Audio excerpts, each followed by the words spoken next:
Bye जकी में आप सभी का स्वागत। आज हम जिस विषय पे चर्चा करेंगे वो है हवा से पानी निकालने की तकनीक।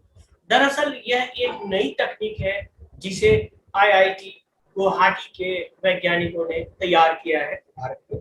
और ये जो ट्रेडिशनल वाटर हार्वेस्टिंग अर्थात हवा से पानी निकालने की विधि है वो अलग, उससे अलग। तो हम देखेंगे जो ट्रेडिशनल है जिसको कहते हैं कि एटमॉस्फेरिक वाटर जनरेटर, वो क्या है उसके बारे में चर्चा करेंगे। फिर देखेंगे कि ये नई तकनीक क्या है और इसका फिर हम एनिमेशन देखेंगे। एनिमेशन में हम देखेंगे कि किस तरह से हवा से पानी निकाला जाता है। और उसी तरह हम देखेंगे कि भारत में जल संकट किस प्रकार से विकराल रूप धारण कर चुका है। तो इन सब पे चर्चा करेंगे, लेकिन इस सब चर्चा से पहले आप हमारे चैनल को सब्सक्राइब जरूर करें और बेल आइकन भी दबाएं और अपने दोस्तों के साथ भी इस वीडियो को शेयर करें। खास करके ये सारी वीडियो यूपीएससी के लिए बहुत ही महत्वपूर्ण है। तो चलिए चलते हैं लोग हवा से पानी निकालने की। तो ये जो है ये अभी हाल फिलहाल में Indian institute of technology Guwahati के शोधकर्ताओं की एक टीम ने नम हवा, जो हवा नम रहता है, मॉइस्ट हवा से निकालने की एक विधि विकसित की। दरअसल आप जानते हैं इस विधि के विषय कि ये विधि आखिर है क्या। तो अगर हम देखें तो इस पद्धति में सामान्य प्रिंटर पेपर, कोई प्रिंटर पेपर होता है उस पर स्पॉन्ज जैसी छिद्र युक्त पॉलीमेरिक सामग्री का छिड़काव करना पड़ता है और जिससे वो ऐसी प्रवृत्ति दिखाती है अर्थात हाइड्रोफोबिसिटी की प्रवृत्ति। अब हाइड्रोफोबिसिटी ये होती है कि जब आप देखते हैं कुछ पत्ते ऐसे हो जाते हैं, इतनी चिकने होते हैं कि उसमें पानी पड़ता है तो पानी की गोल गोल बूंद बन जाती है। तो उस प्रकार से उस पौधे में वो जो टेक्निक होता है, वो जो प्रवृत्ति है, उसी प्रवृत्ति को हाइड्रोफोबिसिटी कहते हैं।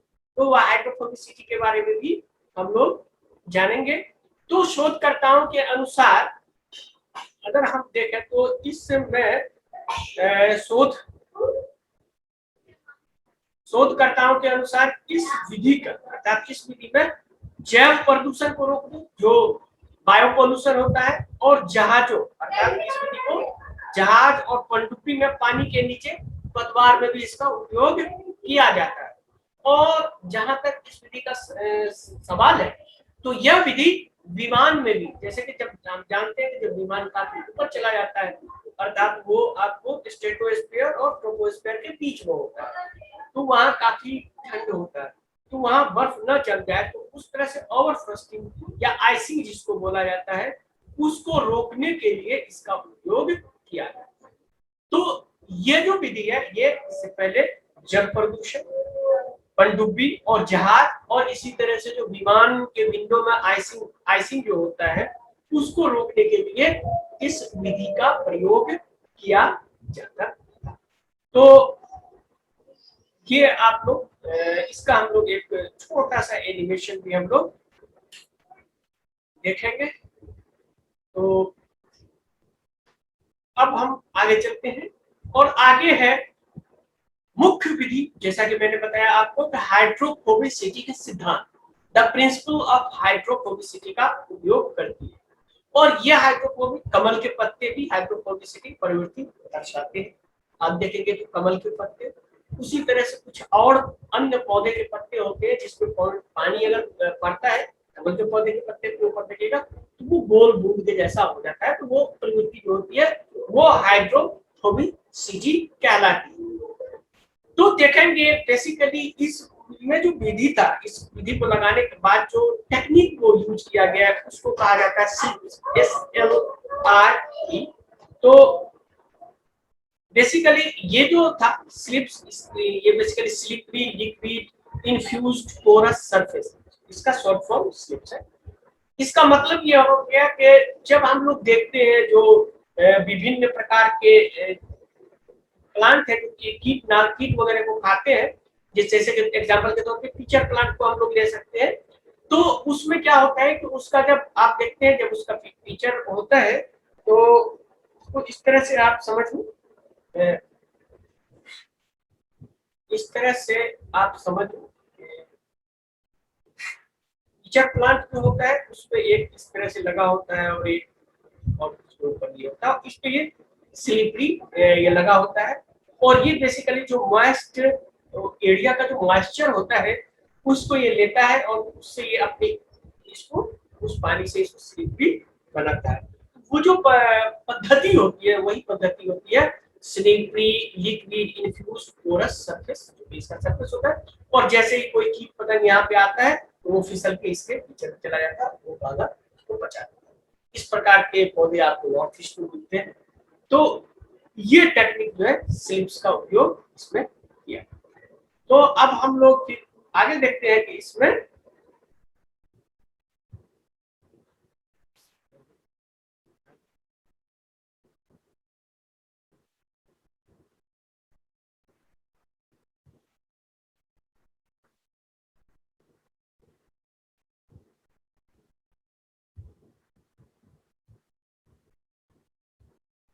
तो स्लिप्स जो होता है ये स्लिप्स बाहरी शीतल व्यवस्था के उपयोग के बिना हवा से, यानी जब ये व्यवस्था यानी हाइड्रोफोबिसिटी का ये स्लिप्स टेक्निक अपनाया जाता है तो जो ट्रेडिशनल एटमॉस्फेरिक वाटर जनरेटर था जिसमें कूलेंट की जरूरत पड़ती थी तो ठंडा करता था, वो जरूरत खत्म हो जाता है। तो ये एक नई टेक्निक है जो बगैर कूलेंट के अर्थात शीतलन व्यवस्था के हवा से पानी निकालने में सक्षम है और इसका उपयोग इन फ्यूचर में भविष्य में आपको छोटे छोटे गांव देहात में किया जा सकता है जहां जल संकट है। चलिए इस पे हम लोग एक एनिमेशन भी देखेंगे। तो नॉर्मल जो होता है वो वायुमंडलीय जल जनरेटर आप कह सकते हैं, जिसको हम लोग इन शॉर्ट में कह सकते हैं एटमॉस्फेरिक वाटर जनरेटर।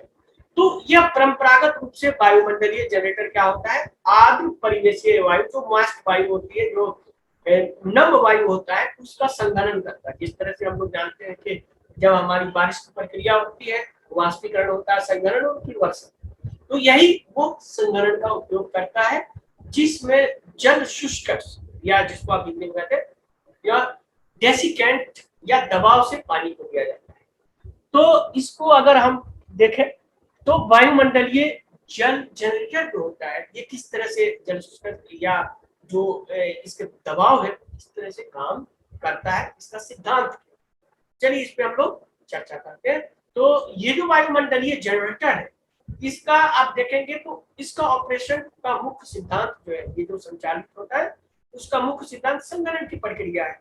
यहाँ क्या होता है, हवा में जलवाष्प को हवा के रूप में दबाव है, जैसे प्रेशर पड़ेगा वो जल के रूप में निकल जाएगा और ये क्या होगा कि फिर ये ड्यू पॉइंट जिसको ओशांत बिंदु कहते हैं या ओस बिंदु भी कह सकते हैं वहां पे आ जाता है। और ओस बिंदु जो जैसा कि हम लोग जानते हैं, और अगर आप नहीं जानते हैं तो आप हमारे ज्योग्राफी क्लास में आए, आपको मैं बताऊंगा कि ओशांक क्या होता है, हिमांक क्या होता है, प्रेसिपिटेशन अर्थात वर्षण के कितने प्रकार होते हैं, उसमें जैसे कि डायमंड डस्ट है, बहुत सारी चीजें हैं जो आप लोग जानते भी होंगे और बहुत सारे जो नए छात्र हैं वो नहीं जानते होंगे। तो हमारे ज्योग्राफी के क्लैरिफिकेशन क्लास भी मैंने अनुमान में दिया था और IAS पे भी दिया था क्योंकि मुखर्जी मतलब आपको ओल्ड राजेंद्र नगर में है और मुखर्जी नगर में भी है। उसी तरह से बहुत सारे कोचिंग में मैं इस तरह के लेक्चर देता रहता हूँ। तो अगर आप लोग भी इस तरह के लेक्चर को ज्वाइन करना चाहें तो पहली बात है कि आप हमारे चैनल को सब्सक्राइब करें, हमसे जुड़े, और खास करके जैसा कि मैंने बताया कि अगर आप 500 सब्सक्राइबर में आते हैं पहले 500 सब्सक्राइबर में तो आपको मैं फ्री मैपिंग क्लास सभी लोगों को दूंगा जूम। तो इसलिए इस चैनल को सब्सक्राइब करना ना भूलें। तो चलिए इसमें होता क्या है कि ठंडा होने के बाद वो तरल हो जाता है और यही तरल पानी को इसमें जनरेटर में जमा किया जाता है और फिर उसी का उपयोग किया जाता है। तो इसका एक छोटा सा एनिमेशन है जिसको हम लोग अभी देखेंगे। इसको वायुमंडलीय जनरेटर का एनिमेशन हम लोग कह सकते हैं। अगर हम देखें तो एटमॉस्फेयर में जो जल होता है अगर हम उसको 1 किलोमीटर के दायरे में देखें तो तकरीबन 1 किलोमीटर घन मतलब उसके 1 किलोमीटर लंबाई चौड़ाई और चारों तरफ एक घन अगर बनाते हैं तो उसके अंदर तकरीबन आप देखेंगे 2 करोड़ लीटर वाटर, यानी 2 करोड़ लीटर वाटर रहता है। और अब इसी को जो एटमॉस्फेरिक आपका सर्कुलेशन होता रहता है, तो यही ये जो मॉइस्ट एयर होता है। अगर हम देखें ये पृथ्वी, हमारा पृथ्वी, तो इस पृथ्वी का अगर देखें तो जो हमारा पूरा नदी है, चाहे वो गंगा नदी हो, अमेज़न नदी हो, कोई भी नदी हो, वो पूरा ओनली जो है, जो हमारी वर्षा होगा उसका सिर्फ 7%, यानी जो हमारा प्रेसिपिटेशन होता है वर्षा। तो वर्षण और वर्षा में क्या अंतर है, इस पे भी अगर आप जानना चाहें तो आप हमारे चैनल सब्सक्राइब करें, और हम जल्द ही एक कॉन्सेप्ट क्लियरिफिकेशन क्लास लॉन्च करेंगे, जिसमें आप लोग जो भी इंटरेस्टेड होंगे आप इसमें शामिल हो सकते हैं जरूर में। तो ये जो वर्षण है उसका जो है सिर्फ 7% आपका टोटल रिवर का जो नदी वगैरह में होता है। उसी तरह से अगर हम देखते हैं तो ये जो हमारा एटमॉस्फेरिक मॉइस्चर है, ये एटमॉस्फेरिक मॉइस्चर साल में 45 बार रिन्यू होता है, यानी पुनर्चक्रण उसका 45 बार होता है। तो आप देखिए इसको, तो ये 45 बार रिन्यू होता है। इसी तरह से ये देखिए, ये जो है ये है हमारा जो एटमॉस्फेरिक वाटर जनरेटर। अब इसमें ध्यान से देखें तो ये वायुमंडल से हवा लेता है, यहाँ कूलेंट काम करता है, और यहाँ जैसे ही इसके अंदर आता है तो ये कूलेंट जो शीतलक होता है वो ठंडा कर देता है और संघनन करके यहाँ पानी जमा होता है। और इसके लिए क्या होगा, एनर्जी की नीड्स होगी। तो ये एनर्जी चूंकि आजकल ज्यादातर यूज जो किया जाता है, ज्यादातर जोर दिया जाता है कि हम लोग स्वच्छ ईंधन का उपयोग करें। तो यदि हम स्वच्छ ईंधन का उपयोग करेंगे तो ये सोलर पैनल ये लगा हुआ है जिससे ये इलेक्ट्रिक लेता है। तो ये आप इसका पूरा एनिमेशन देख लीजिए, तो आपको बहुत ही ये आपको वायु से मॉइस्ट एयर लेता है, फिर उस एयर को ये नीचे प्रेशर से देता है, फिर ये नीचे प्रेशर बनता है, और फिर ये कूलेंट के पास जाके आप ये देखिए चला दे, और ये फिर जो जल होता है ये यहाँ जाके ठंडा हो जाता है कूलेंट से जैसे कि, तो यहाँ फिर आपको जल की बूंद में ये जाता है। तो अब अगर आप देखें इसमें तो ये देखिए ये विंड जनरेटर है, ये आपको जो एरिया है ये डिजाइन किया गया है बेसिकली कूलेंट के लिए, और ये जो है आपका सोलर पैनल है। तो ये मुख्यतः जो एक ट्रेडिशनल वाटर जनरेटर होता है, जल जनरेटर, उसके बारे में ये एनिमेशन था, इन शॉर्ट में था, लेकिन ये काफी महत्वपूर्ण है समझने के लिए कि किस तरह वायुमंडल से हम जल को निकाल सकते हैं और इस तरह से हम जल संकट को हल करने में सक्षम हो सकते हैं। तो चलिए आगे चलते हैं। तो आगे का जो है वो है आपको भारत में जल संकट, जो हमारा इंडिया है इसमें किस प्रकार का जल संकट हो रहा है, इसके बारे में भी हम लोग देखें। तो भारत दुनिया का सबसे बड़े जल संकट में से एक का सामना कर रहा है। तो भारत पर देखते ही जो जल संकट है वो बड़ी तीव्र गति से बढ़ रही है। तो 50% से अधिक भारतीय आबादी के पास पीने का कोई सुरक्षित पानी नहीं है, यानी जो हमारी पॉपुलेशन है उसका 50% आबादी के पास स्वच्छ जल उपलब्ध नहीं है जिससे वो, और इस कारण तकरीबन 2 लाख से अधिक लोग इस कमी से मर जाते हैं, आपको प्रतिवर्ष ऐसा नया रिपोर्ट। उसी तरह से हम देखेंगे तो 82%, अगर हम इसको देखें इस तरह से तो 82% यानी 50% आबादी के पास स्वच्छ पीने का जल नहीं है। 2 लाख से अधिक लोग जो है प्रति वर्ष मर जाते हैं सुरक्षित जल की कमी से, ठीक है। और उसी तरह से 82% से अधिक घरों में बिना पाइप की जल आपूर्ति होती है। और अगर आप नया रिपोर्ट देखें जो हर ये 2018 का रिपोर्ट है, वैसे समग्र जल प्रबंधन सूचकांक the composite water management index 2018 के अनुसार देखें कि भारत 2050 तक अपने जीडीपी का, यानी इसको सकल घरेलू उत्पाद का जो उसका आर्थिक उत्पाद है उसका 6% तक इस स्वच्छ जल के बिना यानी पानी संकट के बिना खो देगा, यानी 6% आपका सकल घरेलू उत्पाद का लॉस हो जाएगा अगर हमने जल संकट को हल नहीं किया। तो इस परिस्थिति में इस प्रकार का डिवाइस का बनना, खास करके जो IIT गुवाहाटी वालों ने बनाया है, काफी और ये जो मुख्यतः हाइड्रोफोबिसिटी सिद्धांत पे है, जिसमें शीतलन की आवश्यकता। तो चलिए, यह था हवा से पानी निकालने की तकनीक के बारे में। तो हम लोग अभी चलेंगे, और जैसा कि आप जानते हैं कि फिर हमारा जो अगला सेक्शन होगा, वो अगला सेक्शन है यूपीएससी के लिए। तो यूपीएससी के लिए निम्नलिखित कथनों पे विचार करें। कोल्ड स्टोरेज में हाइड्रोफोबिसिटी के सिद्धांत का उपयोग किया जाता है। कथन 1। कथन 2, कमल के पत्ते हाइड्रोफोबिसिटी के गुण को प्रदर्शित करते हैं। स्टेटमेंट 2, उपरोक्त कथनों में से कौन सा सही है? ए केवल 1, बी केवल 2, सी 1 और 2 दोनों, डी न तो 1। तो चलिए, इसका उत्तर आप हमारे कमेंट बॉक्स में लिखें, और हमारे चैनल को सब्सक्राइब करना न भूलें। आप हमसे सीधा कांटेक्ट भी कर सकते हैं। आप हमारे यूट्यूब चैनल पे जाएंगे, उसे सब्सक्राइब करेंगे, उसके अबाउट में जाएंगे, तो वहां आपको मेरा नंबर मिल जाएगा, और आप सीधा हमसे कांटेक्ट कर सकते हैं। आपके दिमाग में जो भी प्रश्न है, या तो आप कमेंट में लिख सकते हैं, या आप हमसे सीधा पूछ सकते हैं। जैसा कि बहुत सारे बच्चों का कमेंट आया, इसमें से एक कमेंट ये भी था हमारे चैनल में कि सर, आप जो इंग्लिश में बना रहे हैं, जैसा कि मैंने ग्रेट ग्रीन वॉल के बारे में बनाया, वो काफी अच्छा रहा। उसी तरह से जो चाइना वाला है, वो आप लोगों ने 1 हफ्ते के अंदर ही काफी अच्छा उसका रिस्पॉन्स था। तो इस तरह के वीडियो का हिंदी में भी बना, तो मैंने कहा, मैंने उसका रिप्लाई भी दिया, तो आप लोगों का मैं रिप्लाई भी रेगुलर देता हूँ। तो मैंने आप लोगों को रिप्लाई दिया है कि जो भी इंग्लिश में आपको दिखाई देता है, जो भी है, जो भी स्टैंडर्डाइज्ड है, वही स्टैंडर्ड आपको हिंदी में भी मिलेगा। तो याद रखिए, इस तरह के मुद्दे, इस तरह के आपको हिंदी में कहीं नहीं मिलेंगे। वही घिसा पिटा रखा हुआ वही चीज मिलेगा। सारे कोचिंग का आप देखना उल्टा पुल्टा के सेम टू सेम वही मिलेगा। न तो वो कभी नासा के साइट को देखते हैं, न कभी वो साइंस डेली को देखेंगे, जो ज्यादातर कोचिंग।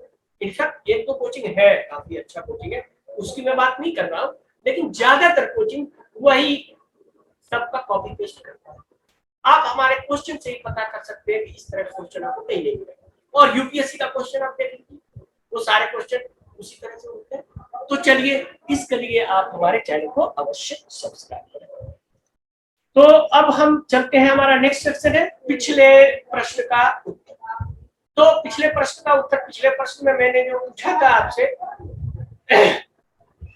ब्लू बेल्ट कार्यक्रम के संबंध में निम्नलिखित कथनों पे विचार करें। जो हमने बताया था ट्रिस्टन दा कुना के बारे में, कि जो सबसे बड़ा समुद्री संरक्षण क्षेत्र है अटलांटिक महासागर में, और खास करके ये जो है वो ब्रिटेन के ब्लू बेल्ट कार्यक्रम के अंतर्गत आता है। तो ये जो था, यह कार्यक्रम अमेरिका के विदेशी क्षेत्रों की सुरक्षा करता है।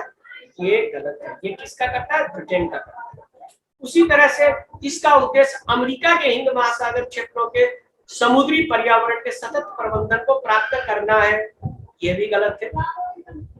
ये क्या है? आपको दोनों में ब्रिटेन है, अमेरिका नहीं। अमेरिका और ब्रिटेन में कंफ्यूज करने की मत कीजिएगा, कभी कभी ऐसा हो जाता है। तो इस तरह से, तो उपरोक्त कथनों में से कौन सा सही है? एक ये भी गलत, 2 ये भी गलत, 1 और दोनों ये भी गलत। तो ना ही 1 और ना ही 2, इसका मतलब ना 1 सही है ना 2 सही है। तो आंसर इसका हो गया आपका, तो इसका उत्तर हो गया आपको। तो आप इसको इस तरह से देख सकते हैं।